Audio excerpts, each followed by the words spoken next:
ओम नमः शिवाय। दोस्तों, माधवगढ़ नाम का राज्य अपनी समृद्धि, शांति और न्यायप्रियता के लिए बड़ी दूर दूर तक प्रसिद्ध था। इस राज्य के राजा सूरजभान, जो अपने बल, बुद्धिमत्ता और न्यायप्रिय स्वभाव के लिए जाने जाते थे, प्रजा के लिए भगवान के स्वरूप थे। उनके शासनकाल में हर कोई खुशहाल और संतुष्ट था। प्रजा का सुख दुख जानने के लिए राजा अक्सर भेष बदल करके अपने राज्य का निरीक्षण किया करते थे। उनके राज्य में न तो अपराध पनपने पाते थे और न ही कोई व्यक्ति भूखा सोता था। लेकिन एक दिन ऐसी घटना घटी जिसने राजा सूरजभान को चौंका दिया। एक दिन राज दरबार में एक बूढ़ा आदमी दौड़ता हुआ आया। वह थका और घबराया हुआ था। बूढ़े की आंखों में आंसू थे और वह कांपते स्वर में कहने लगा कि महाराज, मेरा सब कुछ लूट गया, मेरी जीवन भर की कमाई चली गई। राजा ने उसे सांत्वना दी और पूछा कि घबराओ मत, हमें विस्तार से बताओ कि तुम्हारे साथ क्या हुआ है। उस बूढ़े व्यक्ति ने कहा कि महाराज, मैं माधवगढ़ के पास के गांव का निवासी हूं। मैंने पूरी जिंदगी मेहनत करके पैसे जोड़े थे। कल रात एक अजनबी ने मुझसे दोस्ती की और मेरा विश्वास जीत करके मेरी सारी संपत्ति चुरा ली। वह कोई मामूली चोर नहीं था महाराज, वह इतना चतुर था कि मुझे पता भी नहीं चला कि मैं ठगा जा रहा हूं। राजा को यह सुनकर के बड़ा आघात लगा। उन्होंने तुरंत अपने गुप्तचरों और सैनिकों को आदेश दिया कि इस ठग को हर हाल में पकड़ा जाए। लेकिन ठग इतना चालाक था कि उसने हर बार राजा के सैनिकों और गुप्तचरों को चकमा दे दिया। माधवगढ़ के बाहरी इलाके में एक छोटा सा गांव था, जहां की जिंदगी शांत और साधारण थी। यहाँ के लोग मेहनत मजदूरी करके अपना जीवन यापन करते थे। इसी गांव में एक किसान रामू अपनी पत्नी और 2 बच्चों के साथ रहता था। वह एक साधारण किसान था जिसे कृषि से कमाई होती थी, लेकिन कभी कभी उसे सूखा या बेमौसम बारिश की वजह से मुश्किलों का सामना करना पड़ता था।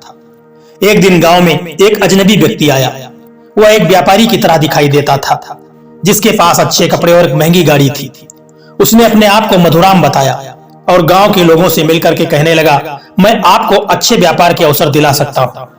अगर आप मेरे साथ काम करेंगे तो हम मिल करके सभी अच्छा पैसा कमा सकते हैं। गांव के लोग उस व्यापारी की बातों में आ गए, क्योंकि वह काफी आत्मविश्वास से भरा हुआ व्यक्ति था और उसके लिए अच्छा भविष्य दिखाने का वादा कर रहा था। लेकिन रामू, जो सीधे साधे तरीके से जीवन जीता था, इस बात को लेकर के सतर्क था। वह समझ नहीं पा रहा था कि क्या यह सच में है या कोई धोखा है। रामू के मन में कई सवाल थे, लेकिन उसकी कठिनाई यह थी कि उसे अपनी खेती से अधिक लाभ की कोई उम्मीद नहीं दिख रही थी। उसकी जमीन में इतनी उपज नहीं होती थी कि वह परिवार का अच्छी तरह से पालन पोषण कर सके। अगर यह व्यापारी सचमुच अच्छा व्यापार सुझा रहा है तो शायद मुझे इसे एक बार मौका जरूर देना चाहिए। रामू ने ऐसा सोचा। मधुराम ने रामू से मुलाकात की और उसे एक आकर्षक प्रस्ताव दिया।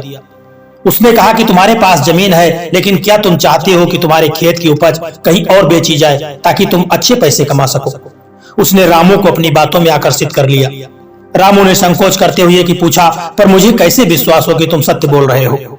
मधुराम ने मुस्कुराते हुए कहा कि मैं तुम्हारे लिए एक व्यापारी बनकर के तुम्हारी उपज को अच्छे दामों पर बेचूंगा। मैं तुम्हें हर हफ्ते एक निश्चित राशि दूंगा और बाकी का फायदा मैं खुद रख लूंगा। रामू की आंखों में चमक आ गई। अब उसे लगा कि शायद यही मौका है जो वह तलाश रहा था। उसने मधुराम के प्रस्ताव को स्वीकार कर लिया और कुछ दिनों के बाद रामू ने अपनी कुछ जमीन का अनाज और अन्य उत्पाद बेचने के लिए मधुराम को सौंप दिया। उसने पूरी उम्मीद से व्यापार को अपनी उपज दे दी, यह सोचते हुए कि अब उसकी किस्मत बदलने वाली है। मधुराम ने रामू से वादा किया था कि वह उसे हर हफ्ते कुछ पैसा देगा और बाकी का व्यापार अपनी देखरेख में करेगा। उसने रामू को विश्वास दिलाया कि वह सब कुछ सही करेगा। पहले कुछ हफ्ते तक तो सब कुछ ठीक रहा। मधुराम ने रामू को नियमित समय पर कुछ रकम, जैसा उसने वादा किया था, वह वापस कर दी और रामू ने सोचा कि शायद अब उसकी जिंदगी बदलने वाली है। लेकिन एक दिन रामू को शक होने लगा। वह समझ नहीं पा रहा था कि मधुराम उसे इतना पैसा कैसे दे रहा है। आखिरकार उसने एक दिन मधुराम का पीछा किया।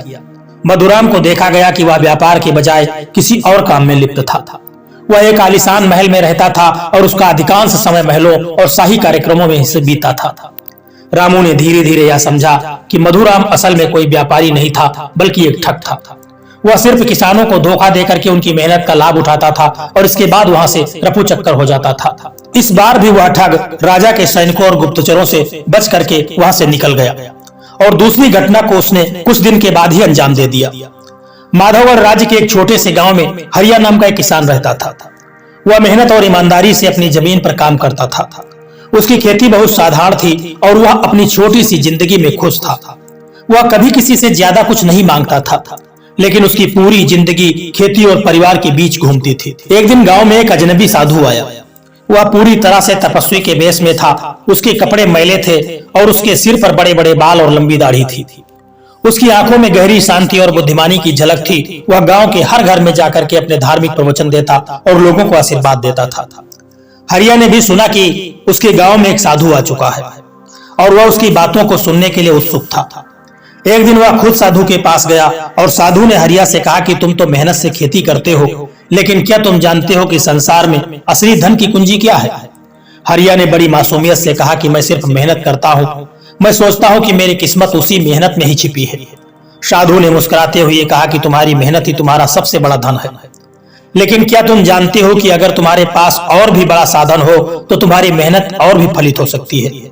हरिया ने उत्सुकता से पूछा, क्या साधन है गुरुजी? साधु ने अपनी आंखों में एक गहरी चमक भरते हुए कहा, मैं तुम्हें एक बहुत बड़ा रहस्य बताऊंगा। इसके लिए तुम्हें मेरे साथ चलना होगा। मेरे पास एक ऐसा वशीकरण मंत्र है जो तुम्हारी जमीन से सोने की बालियां उगवा सकता है। तुम जितनी मेहनत करोगे उतनी ज्यादा फसल तुमको मिलेगी। हरिया ने पहले तो इसे मजाक में समझा, लेकिन साधु के आत्मविश्वास ने उसे प्रभावित कर दिया। साधु ने हरिया को यह बताया कि उसे मंत्र को सही से जानने के लिए उसे एक विशेष पूजा और साधना करनी होगी जो केवल साधु ही करवा सकता है। साधु ने हरिया को यह भी बताया कि इसे करने के लिए उसे कुछ धन देना पड़ेगा, क्योंकि पूजा के लिए विशेष सामग्री की जरूरत होती है। तुम्हारे पास जो भी धन है वह तुम मुझे दे दो, तुम्हारी जमीन पर फिर कोई कमी नहीं रहेगी, उस साधु ने कहा। हरिया को यह विश्वास हो गया कि अगर साधु ने ऐसा कहा है तो उसमें कोई न कोई बात जरूर होगी। उसने उससे थोड़ी सी जमा पूंजी जो उसने बड़ी मुश्किल से बचा करके अपने पास रखी थी वह सब उठा करके साधु को दे दी। साधु ने खुशी से उस धन को स्वीकार किया और हरिया से कहा कि अब तुम अपना विश्वास पूरी तरह से मुझ पर रखो, मैं तुम्हें कभी निराश नहीं करूंगा। साधु ने हरिया को आश्वस्त किया और अगले कुछ दिन में उसकी जमीन पर चमत्कार होगा और उसे अपनी मेहनत का असली फल मिलेगा। हरिया अपने भविष्य के सपनों में खोया साधु के साथ उन दिशा निर्देशों का पालन करने के लिए चला गया। कुछ दिनों के बाद जब हरिया अपनी जमीन पर काम करने आया तो उसने देखा कि कुछ भी नहीं बदला। उसकी जमीन पहले जैसी ही सूनी थी और कहीं भी कोई चमत्कार नहीं दिखा। लेकिन यह देख करके हरिया को संदेह हुआ। वह फिर से साधु से मिलने के लिए गया और साधु से पूछने लगा कि गुरुजी, आपने जो कहा था कि वह क्यों नहीं हुआ?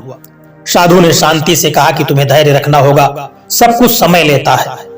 मैं तुम्हारी मदद करूंगा, लेकिन तुम्हें और थोड़ा प्रयास करना होगा।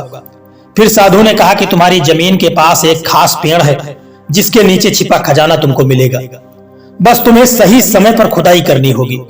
हरिया को यह भी और भी आकर्षक लगा। उसने फिर साधु की बातों पर विश्वास करते हुए उसकी बात मानी और खुदाई शुरू कर दी। कई दिनों तक मेहनत करने के बाद भी उसे कुछ भी नहीं मिला। साधु ने हमेशा उसे और कुछ समय देने की सलाह दी। हरिया बहुत थक चुका था, लेकिन उसने अपना विश्वास छोड़ने का नाम नहीं लिया। कुछ समय के बाद जब हरिया ने देखा कि साधु कहीं दिखाई नहीं दे रहा था तो उसने अपने गांव के बुजुर्गों से पूछा। एक बुजुर्ग व्यक्ति ने बताया कि वह साधु कोई साधु नहीं है, बल्कि एक ठग है। वह पहले भी कई गांवों में इसी तरह से धोखा दे चुका है। हरिया को समझ में आ गया कि वह ठगा गया है। उसने अपने सारे पैसे खो दिए थे और उसकी जमीन पहले जैसी ही पड़ी हुई थी। उसने तुरंत राजा से संपर्क किया। राजा के लिए दोनों घटनाएं चुनौती बन चुकी थी। राजा किसी भी कीमत पर ठग को पकड़ना चाहता था। अभी इन दोनों घटनाओं को ज्यादा समय बीता भी नहीं था कि तभी राज्य में तीसरी घटना घटी। राजा का मंत्री महेश्वर भी उसी ठगी का शिकार हो गया। माधवगढ़ राज्य के मंत्री महेश्वर राजा के सबसे करीबी सलाहकार थे। वह बहुत समझदार और राजनीतिक रूप से बेहद कुशल थे। उनकी नजरें हमेशा राज्य की भलाई पर केंद्रित रहती थी। लेकिन एक दिन उसी ठग ने मंत्री महेश्वर से मुलाकात की और अपना नाम चंद्रकांत बताया, क्योंकि वह ठग हर बार ठगी करने के लिए अपना नाम बदल लेता था। चंद्रकांत ने मंत्री से कहा कि आप तो राजा के सबसे विश्वास पात्र सलाहकार हैं और मैं जानता हूं कि आपके पास धन और संपत्ति की कोई कमी नहीं है, लेकिन क्या आप जानते हैं कि धन का असली राज क्या है? क्या आपने कभी सोचा है कि आप अपनी संपत्ति को और अधिक कैसे बढ़ा सकते हैं? मंत्री महेश्वर ने उसकी बातों पर ध्यान दिया और कहा कि हमारे राज्य में बहुत संपत्ति है, लेकिन हमें अपनी संपत्ति को समाज की भलाई के लिए काम में लाना चाहिए। चंद्रकांत ने मुस्कुराते हुए कहा कि आप सही कहते हैं। लेकिन क्या आप जानते हैं कि समाज की भलाई के लिए अधिक धन का होना जरूरी है? मैं आपको एक ऐसा तरीका बताऊंगा जिससे आप अपनी संपत्ति को कई गुना बढ़ा सकते हैं। यह तरीका बहुत ही गोपनीय और सुरक्षित है। मंत्री महेश्वर को यह बात बहुत दिलचस्प लगी और उन्होंने चंद्रकांत से जानकारी प्राप्त करने का फैसला कर लिया। चंद्रकांत ने उन्हें एक व्यापार की योजना बताई जिसमें निवेश करने से उनकी संपत्ति रातों रात बढ़ सकती थी। चंद्रकांत ने मंत्री महेश्वर से कहा कि मैं आपको एक खास व्यापार का मौका दे रहा हूं। यह व्यापार पूरी तरह से गोपनीय है और अगर आप मुझसे मिलकर इसे करेंगे तो मैं आपको शाही परिवार के लिए विशेष लाभ दिलवा सकता हूं। महेश्वर को पहले तो संकोच हुआ, लेकिन चंद्रकांत ने उसे यह विश्वास दिलाया कि इसमें कोई खतरा नहीं है। उसने मंत्री से कहा कि आप जितना पैसा इसमें निवेश करेंगे उसका 2 गुना पैसा आप बहुत जल्दी ही कमा सकते हैं। महेश्वर के मन में लालच आ गया और उसने चंद्रकांत की बातों पर विश्वास करना शुरू कर दिया। चंद्रकांत ने मंत्री को विश्वास दिलाया कि व्यापार में कुछ छोटे छोटे खर्चे होंगे, लेकिन लंबी अवधि में यह बहुत लाभकारी साबित होगा। मंत्री महेश्वर ने धीरे धीरे चंद्रकांत को बहुत बड़ी रकम निवेश कर दी, सोचते ही कि वह जल्द ही बहुत बड़ा मुनाफा कमाएंगे। लेकिन कुछ हफ्तों के बाद जब उसने चंद्रकांत से अपनी रकम और व्यापार की स्थिति के बारे में पूछा तो चंद्रकांत ने उसे कोई ठोस जवाब नहीं दिया। महेश्वर को पहले तो शक हुआ, लेकिन फिर भी उसने चंद्रकांत पर विश्वास रखा। फिर एक दिन जब महेश्वर ने चंद्रकांत से मिलने की कोशिश की तो वह अचानक से गायब हो गया। मंत्री ने चंद्रकांत के घर और उसके सभी ठिकानों की खोजबीन की, लेकिन चंद्रकांत का कोई सुराग नहीं मिला। मंत्री अब पूरी तरह से घबरा गए। उन्होंने सोचा कि कहीं वह ठग उनका सब कुछ छीन तो नहीं ले गया। मंत्री ने राजा सूरजभान से इस बारे में शिकायत की और पूरी घटना का विवरण दिया। राजा सूरजभान ने तुरंत इस मामले को बड़ी गंभीरता से लिया और अपने गुप्तचरों और चंद्रकांत की खोज में और लगा दिया। राजा ने अपनी पूरी जांच टीम को आदेश दिया कि वह चंद्रकांत को जल्द से जल्द पकड़ लें, क्योंकि अब तक उस राज्य में 3 घटनाएं घट चुकी थी, ताकि वह और किसी को नुकसान न पहुंचा सके। गुप्तचर दल ने बड़ी जल्दी ही चंद्रकांत के बारे में जानकारी जुटाई। पता चला कि वह राज्य के बाहर भागने की योजना बना रहा था। राजा ने उसे पकड़ने के लिए अपनी सेना भेज दी और कुछ दिन के बाद चंद्रकांत को एक छोटे से गांव में पकड़ लिया गया। चंद्रकांत को राजा के दरबार में पेश किया गया, जहां उसने अपनी धोखाधड़ी का खुलासा किया। राजा सूरजभान ने उसे कड़ी सजा दी और यह तय किया कि अब कोई भी ठग राज्य में नहीं बचेगा। मंत्री महेश्वर को अपनी गलती का एहसास हुआ। उसने अपनी ईमानदारी और समझदारी पर सवाल उठाए और सोचा कि क्यों वह चंद्रकांत की बातों में आ गया। राजा सूरजभान ने उसे समझाया कि कभी भी लालच और अजनबियों की वादों पर विश्वास नहीं करना चाहिए। राजा ने मंत्री महेश्वर से कहा कि तुम राज्य के सबसे विश्वास पात्र थे, लेकिन तुम्हारी गलती ने पूरे राज्य को खतरे में डाल दिया। तुम्हें अपनी गलती का एहसास हुआ है, लेकिन तुमसे उम्मीद की जाती है कि तुम इस घटना से सीखकर आगे बढ़ोगे और दोबारा कोई ऐसी गलती नहीं करोगे और न ही इस राज्य में होने दोगे। राजा ने महेश्वर को सार्वजनिक रूप से माफ कर दिया, लेकिन यह भी तय किया कि उसे अपनी सेवाओं को राज्य की भलाई के लिए और अधिक मेहनत करके समर्पित करना होगा। राजा सूरजभान ने इस घटना के बाद राज्य में ठगों से बचाव करने के लिए कई कड़े नियम बना दिए। राज्य में अब किसी भी प्रकार की धोखाधड़ी पर सख्त कार्रवाई की जाती थी। मंत्री महेश्वर ने अपने अनुभव से सीखा और अब वह पूरी तरह से ईमानदारी से काम करता था। अब वह अपने ज्ञान और अनुभव का उपयोग राज्य की भलाई के लिए करता था और लोगों को ठगों से बचाने के लिए जागरूक करता था। दोस्तों, लालच के कारण व्यक्ति जल्दी अमीर बनने या अधिक संपत्ति प्राप्त करने की चाहत में किसी का भी विश्वास कर सकता है। चाहे वह सही हो या गलत, यह विश्वास उसे धोखा और ठगी का शिकार बना सकता है, जैसा कि कहानी में मंत्री महेश्वर के साथ हुआ। उन्होंने चंद्रकांत के लालचपूर्ण वादों पर विश्वास किया और उसकी बातों में आकर के अपने धन का नुकसान कर लिया। लालच रिश्तों को भी नुकसान पहुंचाता है।